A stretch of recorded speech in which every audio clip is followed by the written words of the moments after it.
It's my third time here with those wonderful people. And a third time, on one hand, I feel so much at home. I know so many faces. You all get younger, I get older. You all get more energized and more devoted, and I get more and more desperated. But it put me also on a challenge, because already in my second time here, I started my speech, as far as I can recall, with the concern that I'm going to repeat myself and bore you to death. Because by the end of the day, I'm a singer of one song, and you've heard it already. But the organizers were sophisticated enough this time, and they gave a very strange title to my speech, which doesn't enable me to sing my song. I have to fit to a new song. So I'll do my best, but I'm really, really so grateful for all the wonderful people who brought me here, and Catherine, my partner. This day was so interesting for us, so enriching. In Hebrew, we have this expression, we came to strengthen and we came out strengthened. And this is what I feel after a conference like this. This maybe you are holding the key for any kind of change, for any kind of hope. Because as I'll try to claim later on, the hope for change within Israeli society is so limited, is non-existent. And when the United States is still so crucial, people like you really can make the difference. People like you can really be a game changer, and I mean it. It was never before that Israel and the United States shared the same values like in those days. The only place on earth that Donald Trump is beloved, admired, adored, and appreciated is Israel. The only place that Benjamin Netanyahu is admired, adored, beloved is the United States. If this is not shared values, what is shared values?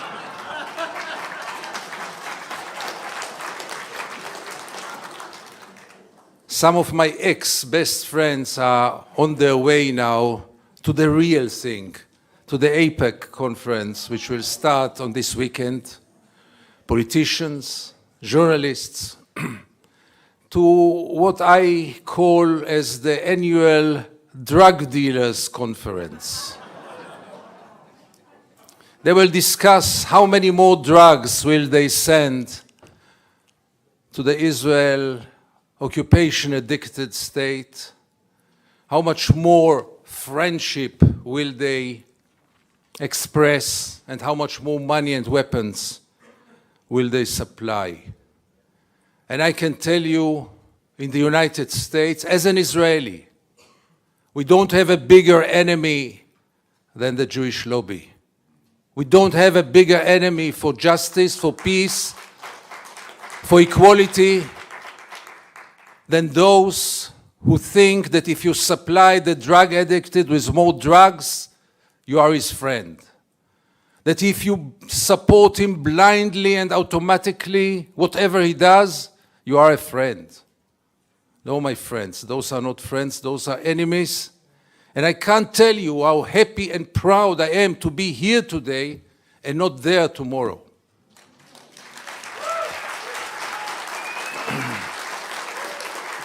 Thank you. The title of my lecture speaks about Zionism. And Zionism is one of the two religions of Israel. And as religion, as any religion, you can't question it. The second religion is obviously the religion of security. So between Zionism and security, anyone in Israel who dares to raise any kind of question marks is immediately perceived as a traitor. It's impossible to describe you what does it mean to say that you have some questions about Zionism. Imagine yourself if you question today the other religion, if you claim that the Israeli IDF, the Israeli Defense Forces, are not the most moral army in the world. Let's say they are the second moral army in the world. How dare you? We are getting it with the milk of our mothers, even though my mother was not such a Zionist, I think. But it's very hard to understand from the outside how an ideology became part of the DNA. How an ideology became something which must be taken for granted, and there is no room for any question marks. I know it about myself. I know how I grew up. I know what I thought about those very, very, very few who claim that they are not Zionists or, God forbid, anti-Zionists. They were the Satans, even though they were Jews and Israelis. I don't recall one example on earth in which an ideology is so totalitarian, is so saint, is so holy that you have no right to put any kind of doubts, question marks, nothing, not about the past, not about the future, not about the present, nothing. It's unbelievable when you live in a state in which if you declare that you don't accept this ideology, you are not part of the place. You are not part of society. You have no place there. Go to Gaza, go to Damascus. Don't stay here. And this leads me to the title. Because when it comes to Zionism, and friends, we have to face reality. When it comes to Zionism, there is no difference in Israel between left and right. When it comes to the occupation, which is part and parcel of Zionism, there is no meaningful difference between left and right in Israel. And when I mean left and right, I mean the so-called Zionistic left, Labor and others, and the right-wingers. The difference is only by rhetorics. So those of you, and I know some of my Israeli friends who bought already some champagne bottles, ready to open them the moment that Benjamin Netanyahu will be impeached or even go to jail, and they will celebrate how Israel is coming from darkness to light, how freedom and peace is around the corner because we got rid of the tyrant, the right-winger, the fascist, and after this, the light is around the corner. As usually, I have bad news for you. Because by the end of the day, when you judge the real policy, not the rhetorics, yes, Labor and left are having much more sympathetic rhetorics. Between other sins that I committed, one of my sins was working for Shimon Peres for 4 years. He didn't stop talking about putting an end to the occupation. He didn't stop talking about it's not democratic and not justice, that one people governs another people. Beautiful, beautiful ideas that Benjamin Netanyahu and those right-wingers would have never say. But by the end of the day, Peace Nobel Prize winner Shimon Peres is the founding father of the settlements project. So what do we get out of this nice rhetorics except of showing a nice face of Israel and doing the very, very, very same crimes? So I'm here not to spread optimism, as you might know me by now. But when it comes to the basic, Israel is really united. I still remember, Grant, those days in which the joke was that 3 Israelis shared, sorry, I spoiled it. The 2 Israelis share 3 views. Today, 3 Israelis share hardly 1 view. And it will be not only Zionist, but pro-occupation. As you might know, occupation is off the table in Israel. Nobody talks about it. Nobody discussed it. Nobody is concerned about the occupation. It is, you know, like one of those things, like the rain, like the sun, force majeure. Some like it less, but nobody thinks that anything can be done about it. It doesn't bother us so much, that's the truth. It's only half an hour away from our homes, but who hears about it and who cares about it? And the crimes are on a daily basis, but really daily basis. The media hardly covers them, and if they cover them, it will be always according to the Zionistic narrative. A terrorist of 12, a girl of 14 with scissors in her hands as an existential threat to the state of Israel, a girl who is slapping a soldier as someone who deserves life sentence, not less than this, a girl that 1 hour before her cousin was shot in his head 50 meters away from her home. So now the Israeli army claims that this was fabricated. I mean, even the Israeli propaganda lost its shame. When Israel dares to claim that this child, Muhammad Tamimi, whom I met a few days after he was injured, he lost half of his brain, that he fabricated his injury, then you see that Israel is really desperate. If Israel needs this kind of level of propaganda, if Israel is getting so low in denying shooting in the head of a child of 15 and claiming that he fell from the bicycles, then you know that things are getting worse. Maybe it's a hope for a new beginning. But right now, look how low does it get there. And all those are passing Israeli society as if nothing is happening. No question marks, very little moral doubts, if at all.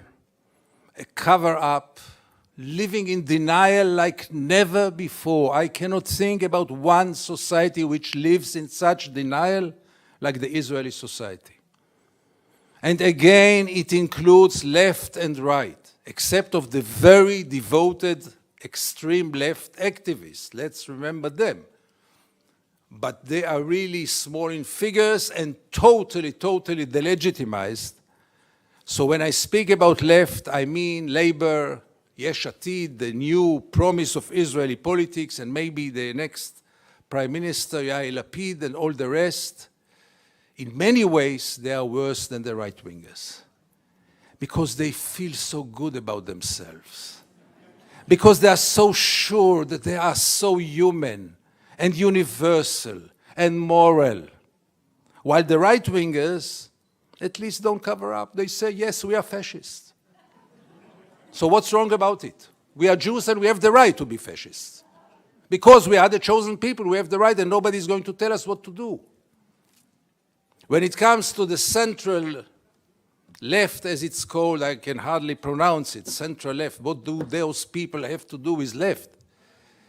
But when it comes to the central left, it's a rare combination in which you feel so good about yourself. You are not one of those fascists.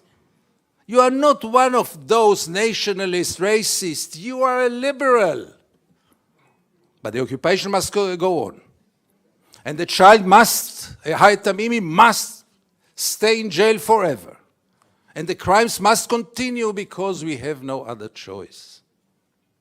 Which brings me to the set of values which I see as the core of Israeli society nowadays. 3 or 4 sets of values which explain everything, in my view. The first very deep-rooted value, and let's face it, is the value that we are the chosen people. Seculars and religious will claim so. And even if they don't admit it, they feel so.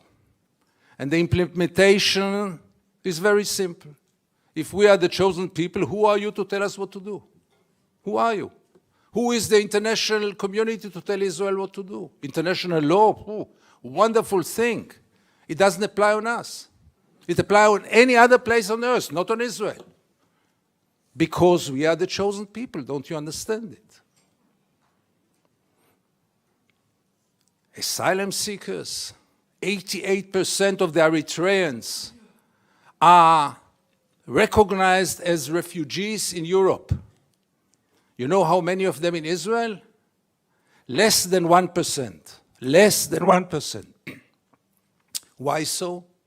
Because we are a special case. You don't expect us to absorb 40,000 asylum seekers. How can you expect us? We can't. And we are the chosen people. And we don't need to prove it. The second very deep-rooted value is obviously the value of we, the victims, not only the biggest victims, but the only victims around.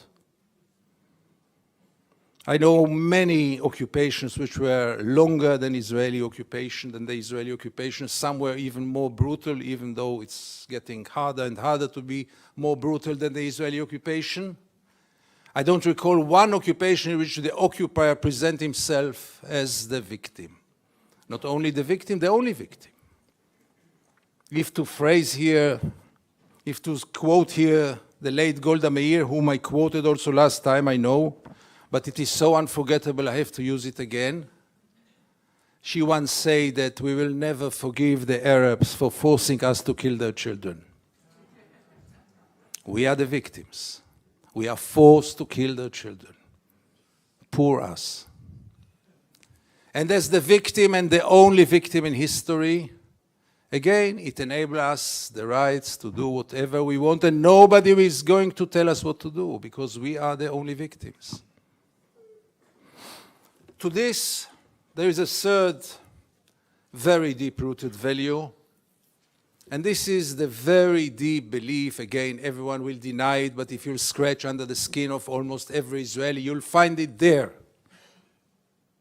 The Palestinians are not equal human beings like us.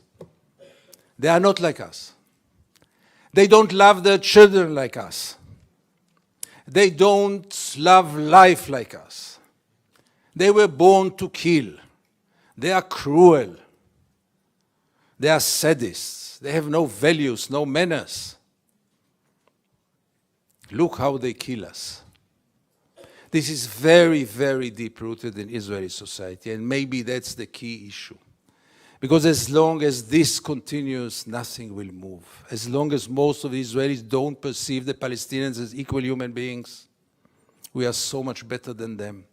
We are so much developed than them. And we are so much human than them. As long as this is the case, all our dreams, and we have some dreams, and I'll get to them, all our dreams will never become true as long as this core issue will not change.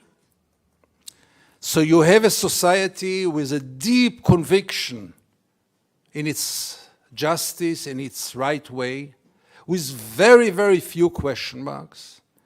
Anyone who dares to raise a question mark is immediately, in a very systematic way, is immediately erased, demolished. It's unbelievable how this machinery works in Israel. We are talking here about how efficient is the Jewish lobby here. Look at the Jewish lobby, so-called, in Israel, breaking the silence.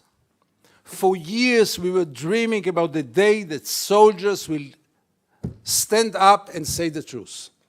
Not Gideon Levy, the liar, the traitor who tells us all kinds of stories about the Israeli crimes. No, soldiers who have committed those crimes will just come and testify about what they have been doing. And here it came. Over 1,000 testimonies of soldiers who, in a very brave way, gave their testimonies about what they have been doing in the occupied territories throughout the years. This should have been an earthquake in any healthy society. It's our sons. But what happened? Nothing. Breaking the silence was immediately delegitimized by the establishment with the typical collaboration with the Israeli media. And I'm afraid to say that breaking the silence is crashed today. And this is just one example. Israeli society, especially in the last years, has a very clear intention to crush any kind of criticism from within and from outside. And this is going through legislation, through campaigns, through the media, and it's just in its beginning. In this way, I must say, there might be a slight difference between so-called left and right in Israel, because the Israeli left has some kind of commitment, at least for the democracy for the Jews. Because as you might know, Israel is maybe the only place on earth with 3 regimes. We are having 3 regimes. One is a so-called liberal democracy for its Jewish citizens, which have many cracks now, but it is still functioning. I have total freedom in Israel. This must be mentioned here. I write whatever I want. I appear on TV. I can't claim that someone is shutting my mouth, except of people in the street who wouldn't like to see me or spitting at me or who are threatening me. But by the end of the day, this freedom, which I don't take for granted and might not last for long, but this freedom is there. So that's the first regime in the front. Then comes the second regime, a very discriminative regime toward the Israeli Palestinians, the Palestinians of 48, the Israeli citizens who are Palestinians, 20% of the population. They are discriminated in any possible aspect of life, but they gain formal equal civil rights. They vote, they elect, they can be voted, they can be elected. And that's the second regime. And obviously the third regime, which Israel is hiding, is the military occupation, is the military regime in the occupied territories. And here I allow myself to say with no doubt that this is today one of the most brutal, cruel tyrannies on earth, not less than this.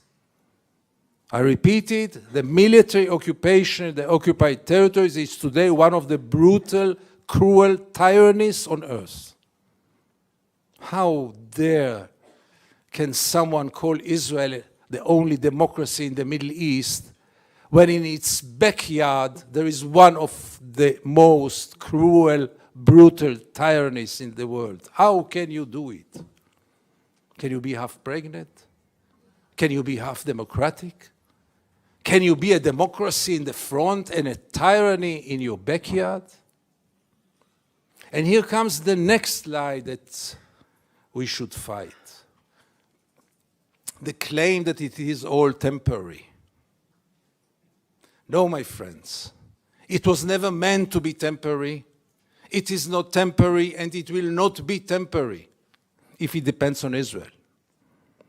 There was never an Israeli statesman in an important position, in an influential position, prime minister or so, who really meant to put an end to the occupation. None of them. Some of them wanted to gain time in order to strengthen the occupation. Some others wanted to gain time by getting all kinds of interim agreements just for gaining time. Some others wanted to be perceived by the world, to be hugged by the world as people of peace. But none of them had the intention to put an end to the occupation. And how do I know it? I don't know what is in their hearts. I know only one thing. Israel had never stopped building settlements. And anyone who builds one house in the occupied territories have no intention whatsoever to put an end to the occupation.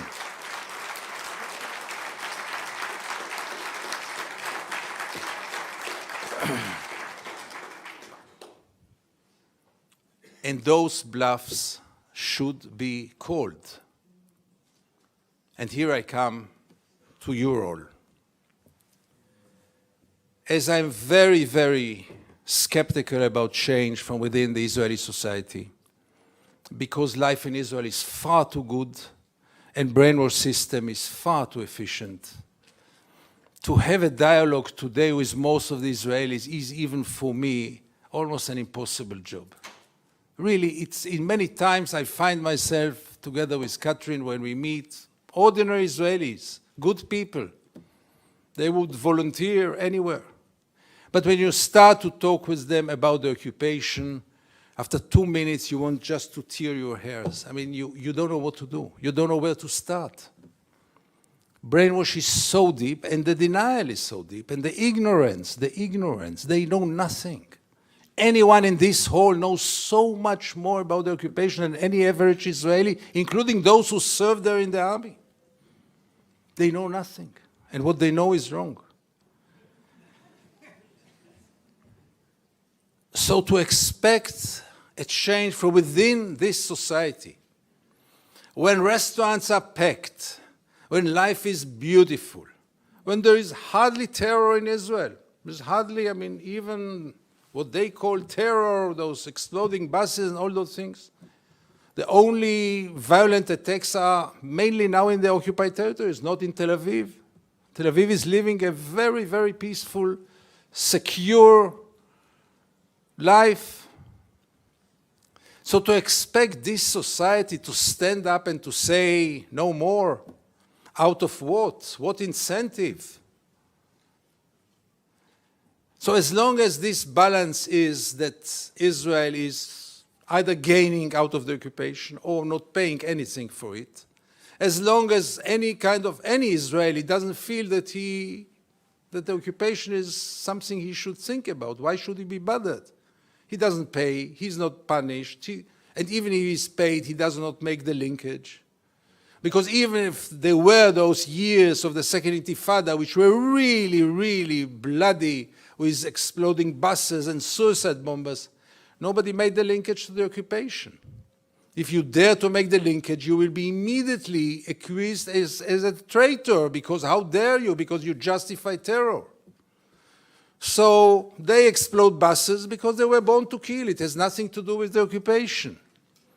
So there was no progress or change, even not after the violence.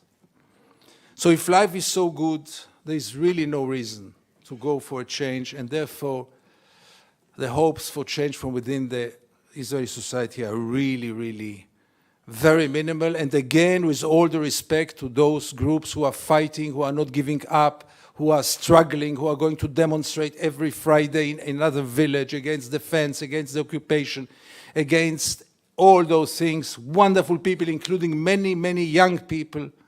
But finally, it is a small group and delegitimized. And therefore, people like me, my only hope is from people like you. That's right now the only hope. And we are hearing here today, all day, including from Grant's very, very knowledgeable lecture, figures that are depressing even me. The Jewish lobby is so strong yet. But by the end of the day, let's see it in a more realistic way. They are moving now the American embassy to Jerusalem. Big victory for Israel. Big victory for the occupation. By the end of the day, what does it mean? It means that the United States has declared officially the death of the two-state solution. It means that the United States had declared officially what we knew for many, many years, that the United States is not and cannot be a fair mediator. It declared that the United States is officially the friend of the occupation and only of the occupation. It declared officially that the funeral of the two-state solution and the funeral of America as a mediator in the Middle East went to its way already. For the long run, I see it as an achievement. End of the masquerade. End of the masquerade, end of the lip services. And I'm very grateful, you'll be surprised, to Donald Trump who brought us there. Now, I just feel sorry for one person, but you know, this is not so much. I really feel so much sympathy, empathy, and sorrow for Ambassador David Friedman. He he will have to move from Herzliya by the sea, from this lovely villa to Jerusalem, and believe me, he deserves it.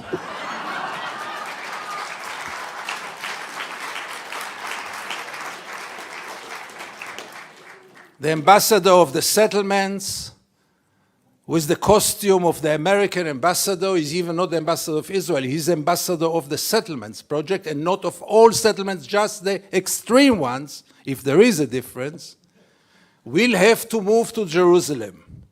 What is a bigger gift for all of us than to see him among the Orthodox, among the tensions, among the border police every corner, with all the violence and the tension and the occupation in every step you step in Jerusalem? What will be more of a gift for us than to see him there rather than to see him in front of the Sea of Herzliya?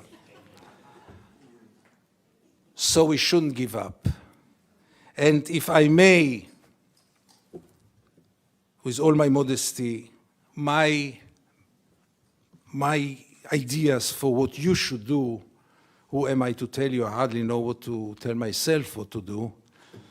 But still, I saw it in three main issues right now. One must be to fight this unbelievable process of criminalization of criticizing Israel.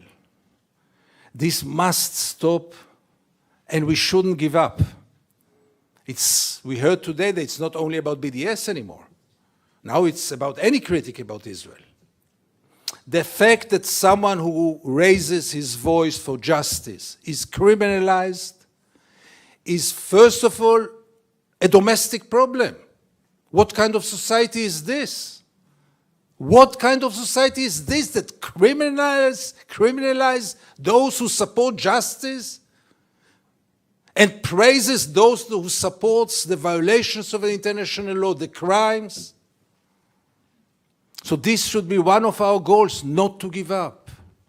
And when they call you anti-Semites, here it's Israel. In Europe, they get paralyzed. If you call someone an anti-Semite in Europe, he's paralyzed.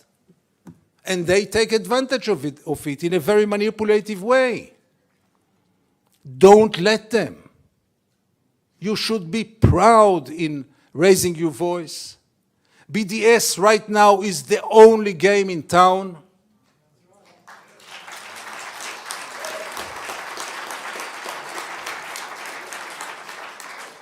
BDS is a legitimate tool. Israel is using it by calling the world to boycott Hamas, to boycott Iran. You have the full right not to buy products from sweatshops in South Asia. You have the full right not to buy products from a shop which sells meat. And you have the full right not to buy products from a country or from an area that you feel that something is wrong there. What does it mean that you should apologize for boycotting something that deserves boycott? And BDS, one can claim that had not yet reported about real success, economical successes maybe, but we have one proof why BDS is the right thing to do. Look how Israel gets nervous about BDS. And if they get so nervous about it, you can know that's the right way.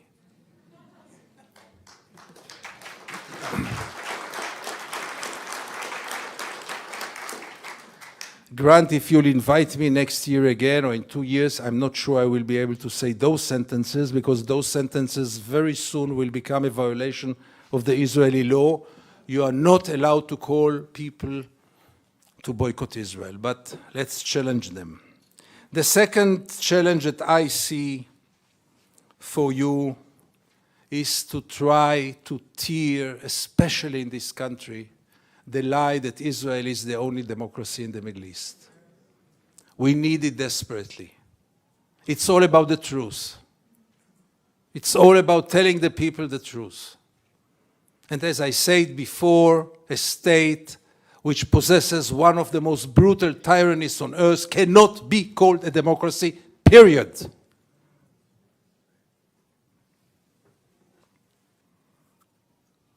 And the last lie that you have to fight, or I allow myself to suggest you to fight, is the lie that all this is temporary. After 50 years of occupation, why would we say after 50 years? After 100 years of occupation, or after 70 years of occupation?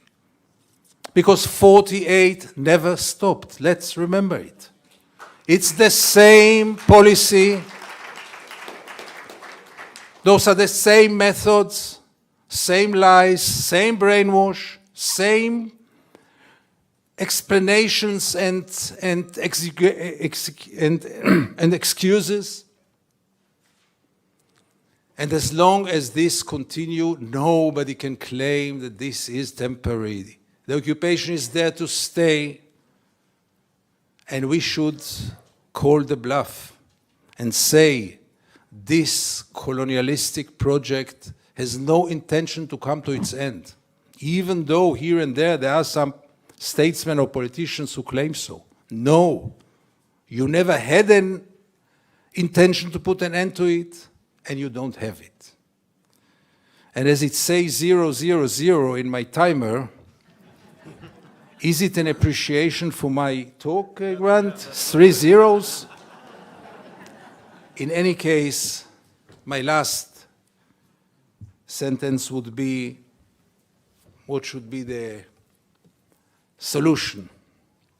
And it was mentioned here, and therefore I'm not getting into elaborating on it, but I just feel committed to say so. For many years, I was a great supporter of the two-state solution. I saw that the two-state solution is a reasonable and achievable solution. Total justice will never be achieved in this part of the world, but I saw that this will be a relatively fair, just solution, even though a lot of injustice is about it. Above all, we are dealing about 22% to the Palestinians and 78% to the Jews. While we are facing today, I don't know how many of you are familiar to the very dramatic fact that today, already today, between the Jordan River and the Mediterranean, there are exactly 50-50, 6 million Palestinians and 6 million Jews. If you count 2.5 million in the West Bank, 2 in Gaza and 2 in Israel, you get over 6 million Palestinians, and there are 6 million Jews, roughly speaking. Maybe I'm wrong in some figures, but it is roughly half and half, 2 peoples equal right now. So if someone thinks that one people can dominate another people, and let's get back to Zionism and to the title of this talk, the basic of Zionism is that there is one people which is privileged over the other. That's the core. And this cannot go on. And if it goes on, it has only one name. In Hebrew, we call it apartheid. So I totally join your analysis today, which I learned a lot of, and others, even if it sounds now like a utopia, even if it sounds now like something unthinkable, it's time for us to change the discourse. It's time for us to talk about equal rights, about one person, one vote. And let's challenge Israel. Israel will say no, then we can officially declare Israel as an apartheid state. Because there is no other way. If you deny equal rights, you are not a democracy officially. It's not a question of point of view or of opinion.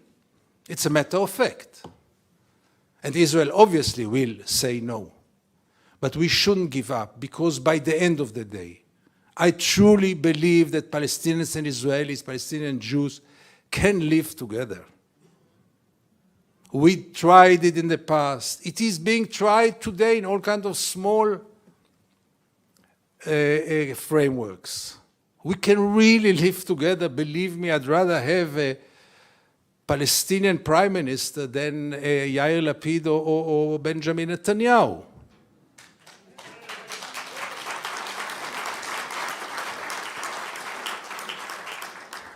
So by the end of the day, we should be clear about the hope, about the vision.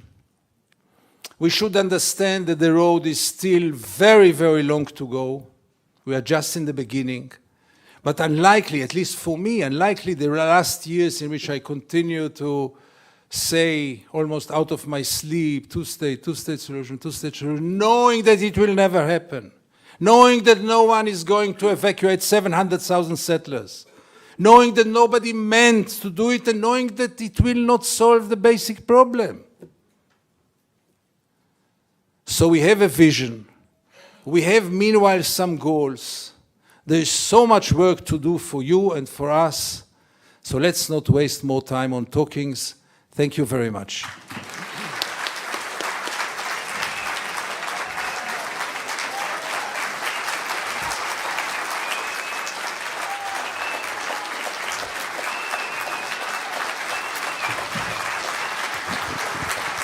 We've got time for just a couple of questions.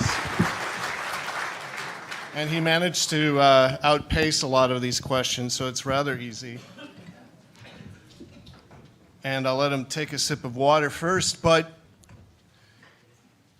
one of the questions is, could the occupation continue to exist without United States support, comma, please elaborate?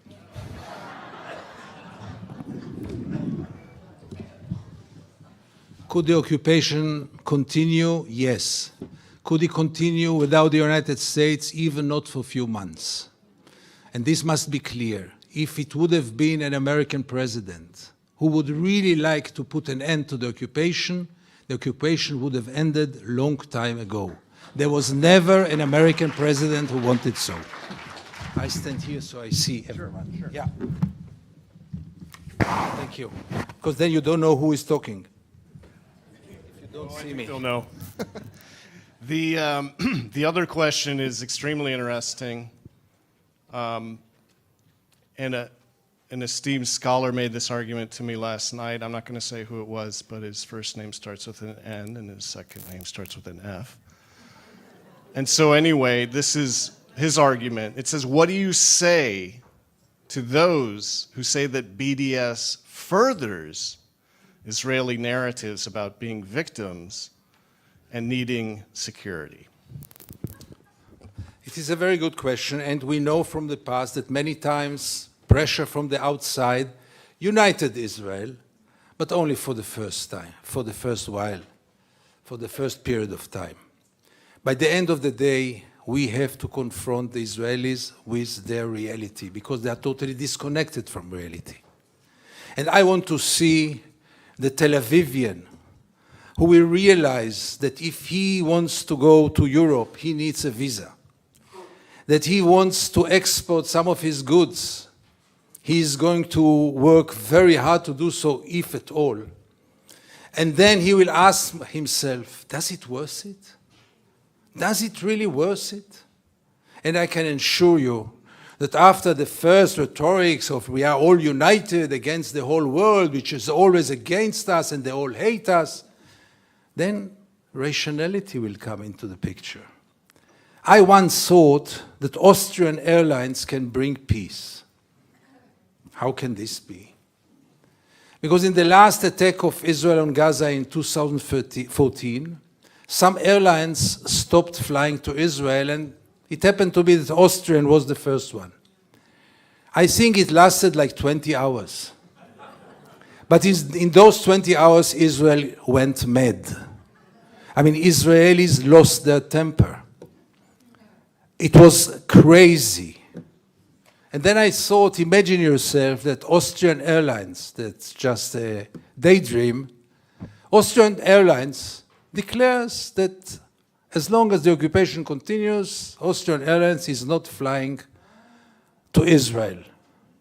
The occupation come to its end without days. When Israelis will be prevented to get to Macy's for their shoppings, or to get to Galeries Lafayette in Paris for their shoppings, this will be the day that the occupation will be over. Thank you. So this question says, it seems many Israelis who become fully disillusioned simply leave Israel. Is there any hope of Israel changing from within when you have so many people with somewhat similar views to yours leaving? Unfortunately, we can't count on this. Yes, there are good Israelis who cannot take it anymore, and some of them are leaving. I hear more and more Israeli parents, which I never heard before, who wish that their children will not stay there. This I never heard before, because for parents it was always a catastrophe if some of their children would leave. You hear it more and more, obviously in very certain circles. But by the end of the day, when we look at the figures, those are not meaningful figures. Yes, there are some good ones who leave. Yes, many more are talking about it. But by the end of the day, this will not be a game changer, not for the time being. Okay, last question then. It says you have many readers in Israel and abroad, and you can say so many things that journalists in the U.S. can't seem to find a way to do. Why is it that you get to be Gideon Levy and nobody else does?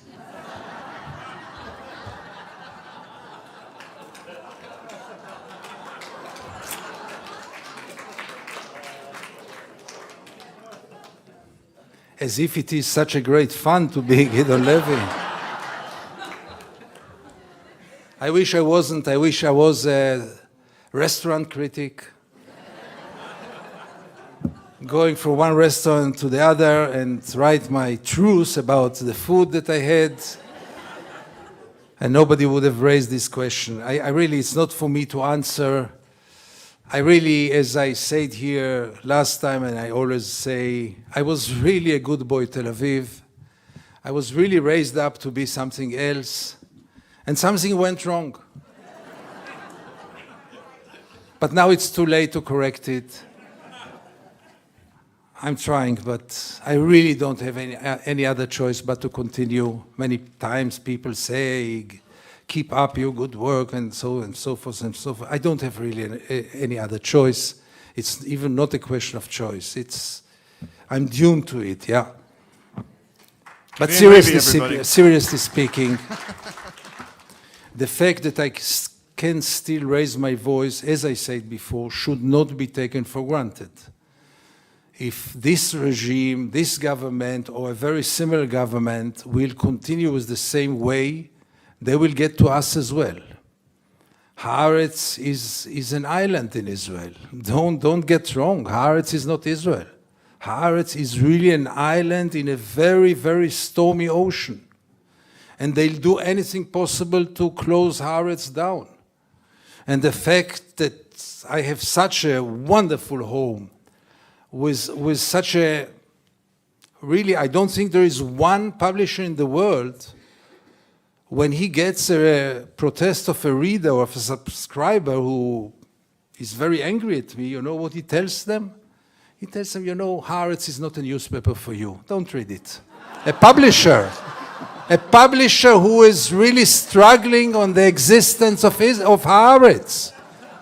We are really struggling on each reader and each subscriber, and he say, you know, it's not for you.